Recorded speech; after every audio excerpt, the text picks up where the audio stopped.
Ки имале крај на скандалите за јавниот повик на Фондот за иновации и технолошки развој за кофинансирање на микро, мали и средни предпријатија од владиниот план за економски раст, со цел да ги смират бурните реакции во јавноста поради парите што ги добија компании блиски до власта од Фондот за иновации и делувајќи по насоки од премиерот Заев, им дадоа 2 недели на 79 компании од првиот инвестициски бран да достават изјава со која што ќе потврдат, односно негираат, дека во својата сопственичка структура имаат лице кое е носител на јавна функција или член на неговото потесно семејство.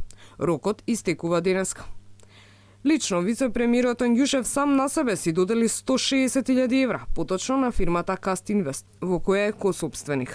Анѓушев изјави дека не гледа конфликт на интереси бидејќи бил транспарентен. Се објавил во анкетниот лист и знаел дека ќе аплицираат на повикот, но, како што посочи, не ургирал за да го добијат грантот. Таму каде што сум максимално малциски сопственик, као на пример во компанијата Каст Инвест, за да моите партнери ги ослободам од баластот што го носат, значи бидејќи јас дефинитивно одлучив дека моите компании ќе се повлечат од овој процес.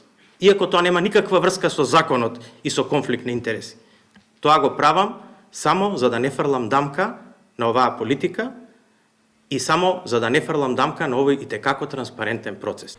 Освен Анѓушев, се откри дека печатницата на пратеникот од СДСМ Хари Локвенец добила 162.000 евра од Фондот за иновации, исто колку и весникот Слободен печат за набавка на печатарска машина. Над 330.000 евра и беа доделени на фирмата Декодекс за проектот Декодирајме, каде косопственик е снаата на Цветанка Ласкова, а според обвинувањата на опозицијата, снаата на советничката на премиерот Заев ја основала фирмата само 45 дена пред да си добие грант. Сето ова не беше оценето како спорно од страна на директорот на фондот, бидејќи, како што посочи, дел од парите не се доделувале само за иновации, туку и за технолошки развој. Втор сегмент кај инструментите за технолошки развој, каде што не барам иновација, каде што компаниите аплицираат со проекти за кои што сакаат да донесат нова технологија во својата работа, да донесат машина од Германија, например.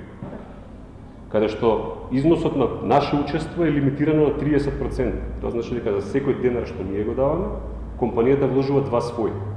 Првиот јавен повик за финансирање на микро, мали и средни предпријатија од планот за економски раст е со вкупна сума од 10,5 милиони евра. А грантовите го мотивираа премиерот Заев да се оправда и никој да не понесе одговорност, бидејќи, како што кажа, ако така лесно се бараат оставки, нема никој да се нафати на државна функција. Се надевам дека ќе ги заокружиме сите аспекти.